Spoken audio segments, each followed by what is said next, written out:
datang di Kampus Pejuang Pendidik, Pendidik Pejuang.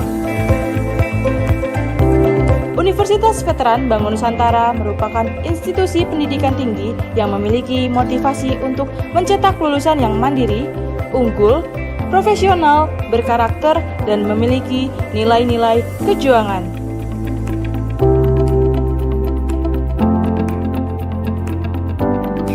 Saya Rektor Universitas Veteran Bangun Nusantara, Profesor Dr. Farida Nugrahani, Magister Humaniora. Misi Universitas Veteran Bangun Nusantara adalah terwujudnya universitas yang unggul, berkarakter, mandiri, dan memiliki nilai-nilai kejuangan.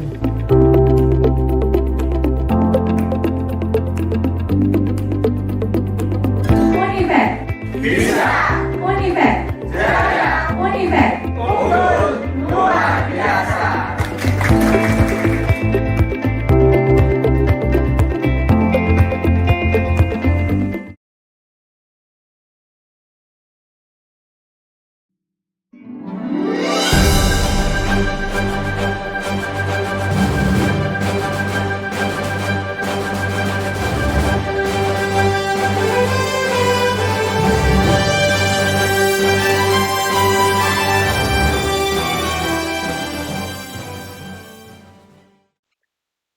Bismillahirrahmanirrahim. Assalamualaikum warahmatullahi wabarakatuh.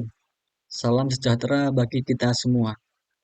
Yang terhormat Profesor Dr. Farida Nugrahani MHum selaku dosen pembimbing sekaligus dosen penguji, serta yang saya hormati Bapak dan Ibu dosen penguji Seminar Pendidikan Profesi Guru. Yang pertama-tama, perkenalkan saya Alfi Oktasya Putra, NIM 2422520007, kelas PGSD 1, PPG calon guru gelombang 2 tahun 2024, Universitas Veteran Bangun Nusantara Sukoharjo. Pada kesempatan kali ini saya akan mempresentasikan seminar pendidikan profesi guru. Topik yang akan dibahas adalah sebagai berikut. 1. Identifikasi diri. 2. Review pengalaman belajar. 3. Pengalaman belajar paling bermakna. 4. Desain inovasi. 5. Rencana tindak lanjut. Yang pertama adalah identifikasi diri. Sebagai seorang calon guru masa depan, penting bagi kita untuk memiliki visi yang kuat untuk memotivasi diri kita menjadi guru yang profesional yang mampu membawa perubahan di masa yang akan datang. Di sini saya akan menjelaskan visi pribadi saya untuk pendidikan Indonesia dan visi untuk pendidikan Indonesia secara umum.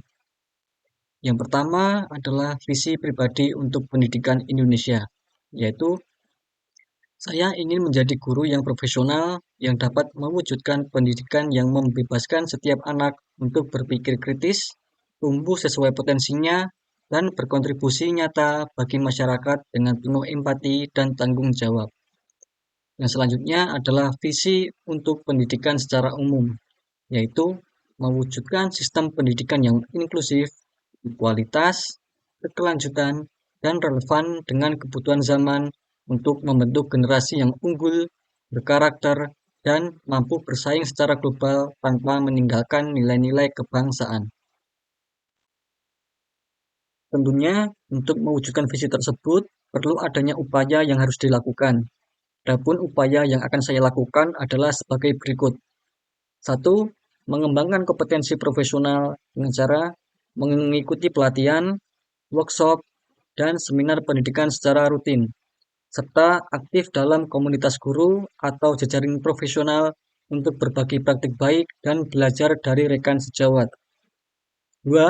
Menerapkan pembelajaran yang berpusat pada siswa dengan cara melibatkan siswa dalam proses merancang tujuan dan evaluasi belajar mereka atau student voice, serta memberi ruang untuk eksplorasi, diskusi, dan refleksi dalam setiap proses belajar. 3. Menumbuhkan berpikir kritis dan kreatif dengan cara memfasilitasi kegiatan yang mendorong siswa untuk menyelidiki, menganalisis, dan menciptakan solusi nyata dari masalah di sekitar. 4. Mendorong siswa berkontribusi untuk masyarakat dengan cara melibatkan siswa dalam kegiatan sosial, lingkungan, atau kewirausahaan sosial, serta membangun kesadaran sosial dan tanggung jawab melalui refleksi dan aksi nyata, dan berkolaborasi dengan orang tua dan masyarakat dalam program sekolah. 5. Melakukan refleksi dan evaluasi diri dengan cara mengajak rekan sejawat untuk saling memberi masukan atau peer review, dan menjadikan masukan dari siswa dan orang tua siswa sebagai bahan perbaikan. 6. Yang menjadi terakhir adalah menjaga semangat dan integritas dengan cara menetapkan niat utama, yaitu mendidik untuk memanusiakan manusia, merawat kesehatan mental dan spiritual agar tetap sabar dan ikhlas dalam mendampingi anak untuk tumbuh dan berkembang. Selama mengikuti program pendidikan profesi guru di Universitas Veteran Bangun Nusantara Sukoharjo, saya telah mendapatkan banyak pengalaman belajar melalui berbagai mata kuliah pada semester 1 dan semester 2. Setiap mata kuliah yang saya pelajari memiliki ilmu masing-masing untuk menambah wawasan saya sebagai guru profesional. Pada semester 1 ada 7 mata kuliah yang saya pelajari, yaitu 1. Filosofi Pendidikan Indonesia. Mata kuliah Filosofi Pendidikan Indonesia umumnya dirancang untuk membentuk pemahaman yang mendalam tentang dasar-dasar filosofi pendidikan, khususnya dalam konteks kebudayaan dan kebangsaan Indonesia. 2. Pemahaman tentang peserta didik dan pembelajarannya. Mata kuliah ini bertujuan membekali guru dengan wawasan dan keterampilan untuk memahami karakteristik siswa secara utuh serta merancang pembelajaran yang sesuai dengan kebutuhan mereka. 3. Prinsip pengajaran dan asesmen 1. Materi yang diajarkan pada mata kuliah ini bertujuan untuk membekali guru dengan pemahaman mendasar tentang bagaimana merancang, melaksanakan, dan mengevaluasi pembelajaran, serta asesmen yang efektif, adil, dan sesuai dengan karakteristik siswa. 4. Pembelajaran berdiferensiasi. Mata kuliah ini bertujuan membekali guru untuk merancang dan melaksanakan pembelajaran yang berpihak pada semua siswa sesuai dengan kebutuhan, minat, dan gaya belajar mereka. 5. Perspektif sosiokultural dalam pendidikan Indonesia. Mata kuliah ini memberikan pemahaman mendalam tentang bagaimana pendidikan berinteraksi dengan budaya, masyarakat, dan konteks sosial di Indonesia. Guru diharapkan mampu menjadi agen perubahan sosial yang peka terhadap keragaman dan tantangan lokal. 6. Praktik pengalaman lapangan 1 atau PPL 1. Merupakan kegiatan yang dirancang untuk memberikan pengalaman langsung dan pengalaman awal kepada calon guru dalam memahami ekosistem sekolah, kultur pendidikan, dan dinamika kelas sebelum mereka mengajar secara penuh. Yang terakhir, nomor 7 adalah pencegahan dan penanganan kekerasan seksual. Bertujuan untuk membekali calon guru dengan pemahaman, sikap, dan keterampilan dalam mewujudkan lingkungan belajar yang aman, inklusif, dan bebas dari kekerasan seksual.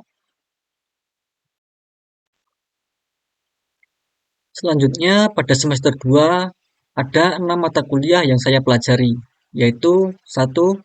Pembelajaran sosial emosional. Bertujuan membekali guru dengan kemampuan membangun hubungan positif, mengelola emosi, serta menciptakan lingkungan belajar yang aman, inklusif, dan berpihak pada siswa. 2. Prinsip pengajaran dan asesmen 2. Mata kuliah ini merupakan kelanjutan dari prinsip pengajaran dan asesmen 1 dan berfokus pada penerapan praktik pembelajaran dan asesmen yang lebih mendalam, adaptif, reflektif, serta berbasis data. 3. Computational thinking merupakan bagian penting dari penguatan literasi abad ke-21, terutama dalam mendukung literasi digital dan keterampilan berpikir tingkat tinggi.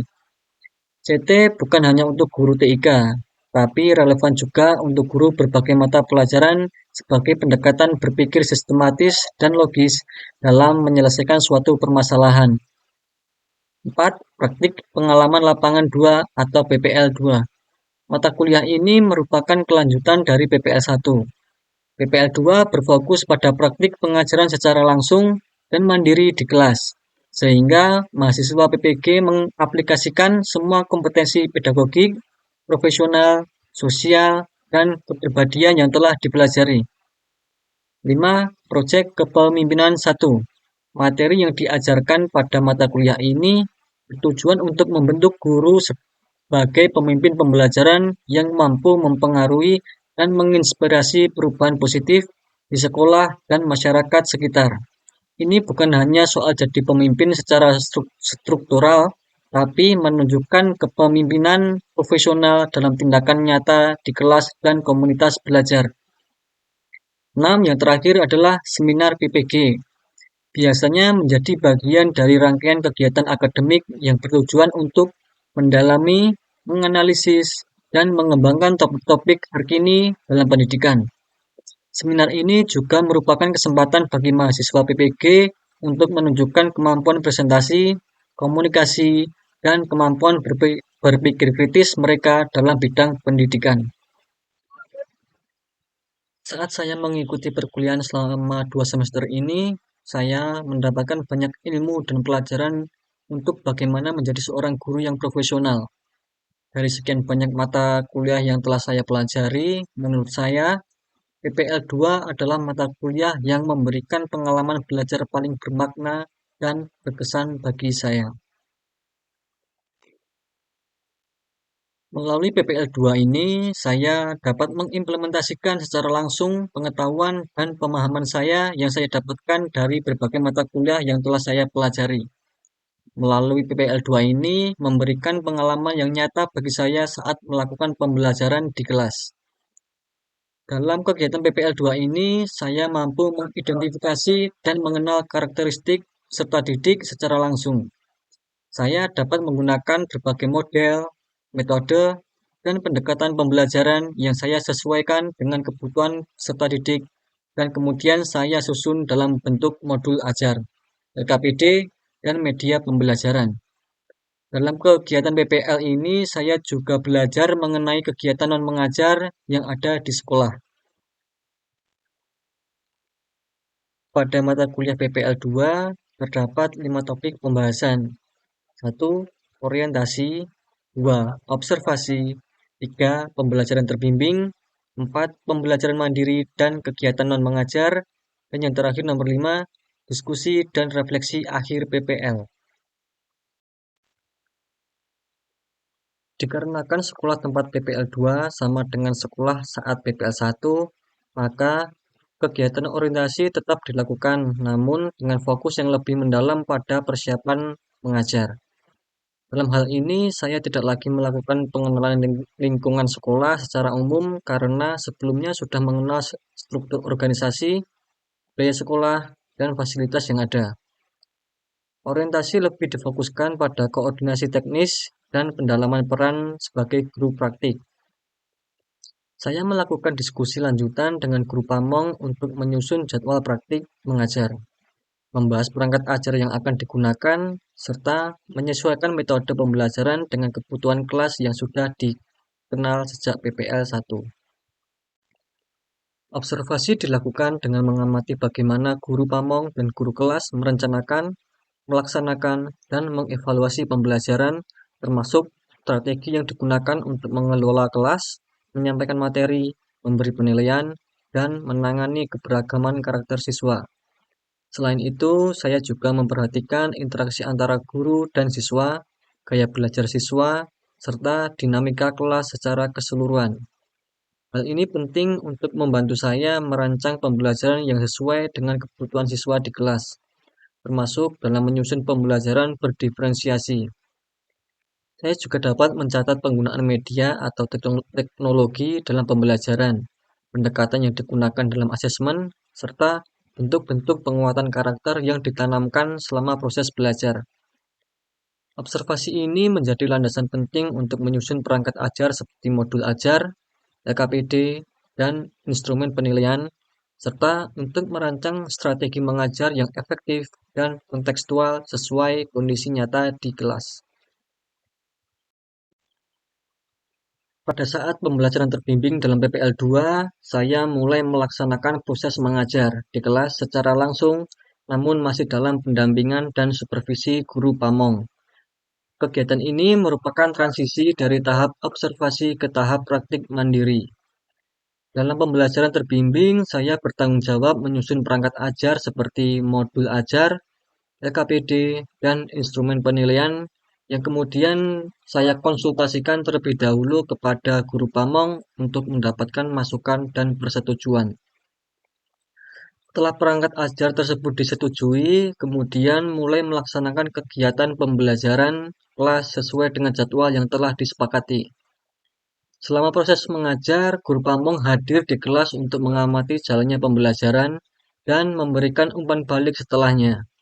Fokus utama pada tahap ini adalah bagaimana mahasiswa mengimplementasikan strategi pembelajaran yang sesuai dengan karakteristik siswa, mengelola kelas, serta menyampaikan materi dengan jelas, serta menerapkan asesmen secara tepat. Melalui pembelajaran terbimbing, saya memperoleh pengalaman langsung sebagai guru sekaligus kesempatan untuk merefleksikan praktik berdasarkan masukan dari guru pamong. Hal ini sangat penting untuk memperkuat kompetensi pedagogik, kemampuan komunikasi, dan profesionalisme dalam kegiatan mengajar sebelum melanjutkan ke tahap pembelajaran mandiri. Pada tahap pembelajaran mandiri, saya melaksanakan kegiatan pembelajaran di kelas secara penuh dan mandiri, tanpa pendampingan langsung dari guru pamong, meskipun guru pamong tetap melakukan supervisi secara berkala. Saya bertanggung jawab sepenuhnya dalam merancang, melaksanakan, dan mengevaluasi pembelajaran, termasuk menyesuaikan strategi pengajaran dengan kebutuhan dan karakteristik siswa. Dalam tahap ini, saya mencoba menunjukkan kemampuan sebagai guru profesional, mulai dari mengelola waktu, mengaktifkan siswa, menerapkan pembelajaran berdiferensiasi, menggunakan media atau teknologi pembelajaran, hingga melakukan asesmen secara mandiri. Saya juga melakukan refleksi terhadap pelaksanaan pembelajaran yang telah saya lakukan, baik secara pribadi maupun melalui diskusi dengan guru pamong atau dosen pembimbing. Diskusi dan refleksi akhir PPL merupakan tahap penutupan dari seluruh rangkaian kegiatan praktik pengalaman lapangan yang bertujuan untuk mengevaluasi proses, capaian, serta pembelajaran yang diperoleh selama praktik di sekolah. Kegiatan ini dilakukan setelah menyelesaikan seluruh tahapan pembelajaran baik observasi, pembelajaran terbimbing, maupun mandiri. Pada tahap ini, saya melakukan diskusi bersama guru pamong dan dosen pembimbing lapangan untuk merefleksikan pengalaman mengajar, strategi pembelajaran yang telah digunakan, keberhasilan yang dicapai, serta tantangan yang dihadapi di kelas. Saya juga merefleksikan perkembangan kompetensi pedagogik, sosial, kepribadian, dan profesional selama praktik berlangsung. Dari diskusi ini, saya memperoleh umpan balik yang konstruktif untuk pengembangan diri sebagai calon guru. Selain itu, refleksi juga mencakup evaluasi terhadap perangkat ajar yang telah digunakan. Aktivitas pembelajaran berdiferensiasi, penggunaan media, serta bentuk asesmen yang diterapkan. Saya juga mengidentifikasi apa saja yang perlu dipertahankan, serta apa saja yang perlu diperbaiki di masa mendatang. Hasil refleksi saya didokumentasikan dalam bentuk laporan akhir PPL, yang menjadi bagian penting dalam proses penilaian praktik. Secara keseluruhan, diskusi dan refleksi PPL membantu saya untuk menutup pengalaman praktik dengan kesadaran profesional yang lebih tinggi, serta sebagai bekal dalam membangun kompetensi berkelanjutan sebagai pendidik. Selama melakukan PPL di sekolah, saya juga menghasilkan beberapa artefak yang saya gunakan sebagai pelengkap perangkat ajar ketika melakukan praktik pembelajaran di kelas, dan juga sebagai bagian dari portofolio dan bahan refleksi dalam seminar atau penilaian. Artefak ini juga sebagai bukti nyata atau dokumentasi dari proses dan hasil kegiatan selama menjalani praktik mengajar di sekolah. Adapun artefak yang saya hasilkan ketika melaksanakan PPL pada siklus 3 adalah sebagai berikut. 1. Modul ajar. Modul ajar yang saya buat ini adalah modul ajar yang terintegrasi dengan Culturally Responsive Teaching atau CRT. CRT adalah pendekatan dalam pembelajaran yang berusaha mengakui, menghargai, dan memanfaatkan keragaman budaya siswa sebagai kekuatan dalam proses belajar. Pendekatan ini menekankan pentingnya guru memahami latar belakang budaya siswa dan mengintegrasikannya ke dalam strategi pembelajaran agar lebih relevan, inklusif, dan memberdayakan. 2. LKPD. LKPD yang saya buat, saya sesuaikan dengan materi yang termuat di dalam modul ajar. Saya membuat LKPD menggunakan aplikasi Canva dengan desain semenarik mungkin dengan maksud agar siswa lebih tertarik untuk mengerjakannya. Yang ketiga adalah media pembelajaran. Media pembelajaran yang saya gunakan, saya ambil dari YouTube, sehingga siswa yang ingin mempelajari lagi materi yang telah disampaikan dapat mengaksesnya dengan mudah. Selanjutnya adalah desain inovasi. Judul yang saya ambil dari desain inovasi saya adalah penerapan Teaching Reflection Cycle berbasis digital untuk meningkatkan profesionalisme mahasiswa PPG. Teaching Reflection Cycle atau siklus refleksi pengajaran adalah kerangka berpikir reflektif dengan proses berulang dan sistematis yang digunakan oleh guru atau calon guru untuk merefleksikan pengalaman mengajarnya, menganalisis apa yang terjadi di kelas, dan merancang perbaikan untuk pembelajaran berikutnya. Latar belakang desain inovasi ini adalah selama pelaksanaan PPL 2, mahasiswa sering menghadapi tantangan dalam mengevaluasi dan merefleksikan praktik mengajar secara mendalam dan berkelanjutan. Banyak refleksi yang bersifat deskriptif dan belum mengarah pada perbaikan nyata dalam praktek pembelajaran. Adapun tujuan dari inovasi ini adalah yang pertama, meningkatkan keterampilan refleksi mahasiswa melalui siklus refleksi yang sistematis. Kedua, memanfaatkan teknologi digital untuk mendokumentasikan dan menilai praktik pembelajaran. Yang ketiga adalah menumbuhkan sikap profesional, kritis, dan inovatif dalam mengajar. Desain inovasi ini adalah Teaching Reflection Cycle berbasis digital dengan alur sebagai berikut. 1. Perencanaan. Mahasiswa menyusun modul ajar yang kontekstual dan responsif budaya menggunakan format digital kolaboratif seperti Canva. 2. Pelaksanaan. Melaksanakan pembelajaran di kelas dengan merekam prosesnya, dengan izin guru pamong, dengan menggunakan media inovatif seperti Kahoot atau Canva dalam proses belajar. 3. Refleksi mandiri. Mahasiswa menonton ulang rekaman mengajar mereka, kemudian mengisi jurnal refleksi digital berdasarkan 3 pertanyaan utama, yaitu apakah sudah berjalan dengan baik? 2. Apakah tantangan utamanya? 3. Apa yang akan diperbaiki pada pertemuan selanjutnya? 4. Umpan balik kolega. Sesi refleksi kelompok dengan teman PPL lain untuk memberi dan menerima masukan konstruktif.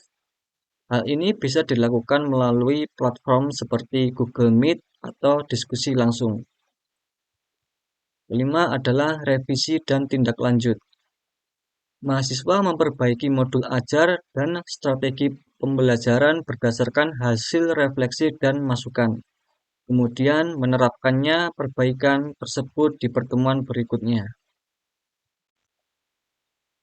Media dan alat yang dibutuhkan dalam desain inovasi ini adalah yang pertama Google Classroom, 2 Canva, 3 Google Drive untuk dokumentasi refleksi, 4 kamera atau HP untuk merekam praktik mengajar, dan yang kelima, yang terakhir adalah jurnal refleksi digital.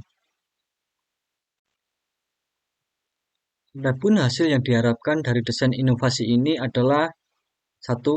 Mahasiswa PPG lebih reflektif, inovatif, dan adaptif dalam pembelajaran. 2. Dokumentasi praktik baik selama PPL 2 dapat menjadi portofolio profesional. 3. Peningkatan kualitas pembelajaran dan kepuasan siswa. Praktik pengalaman lapangan 2 atau PPL 2 merupakan fase penting dalam proses pembentukan profesionalisme calon guru. Melalui kegiatan ini, saya memperoleh pengalaman nyata dalam mengelola pembelajaran, berinteraksi dengan siswa, serta memahami budaya dan dinamika sekolah. Namun, proses ini juga memperlihatkan bahwa menjadi guru yang baik bukan sekedar mampu mengajar, tapi juga mampu melakukan refleksi dan perbaikan berkelanjutan. Oleh karena itu, diperlukan sebuah rancangan tindak lanjut sebagai bentuk komitmen untuk terus tumbuh dan mengembangkan kompetensi diri sebagai calon pendidik profesional. Berikut ini adalah rancangan tindak lanjut saya. 1. Meningkatkan kemampuan perencanaan pembelajaran. 2. Meningkatkan kompetensi pedagogik, kepribadian, sosial, dan profesional sebagai calon guru. 3. Menindaklanjuti hasil refleksi dan evaluasi selama pelaksanaan PPL 2. 4. Menumbuhkan sikap reflektif, inovatif, dan kolaboratif dalam praktik pendidikan. 5. Membangun rencana pengembangan diri berkelanjutan atau lifelong learning sebagai pendidik. Praktik pengalaman lapangan 2 atau PPL 2 bukan hanya sekedar kegiatan akademik yang harus dijalani untuk memenuhi persyaratan mata kuliah, melainkan merupakan proses pembentukan jati diri saya sebagai calon pendidik yang profesional.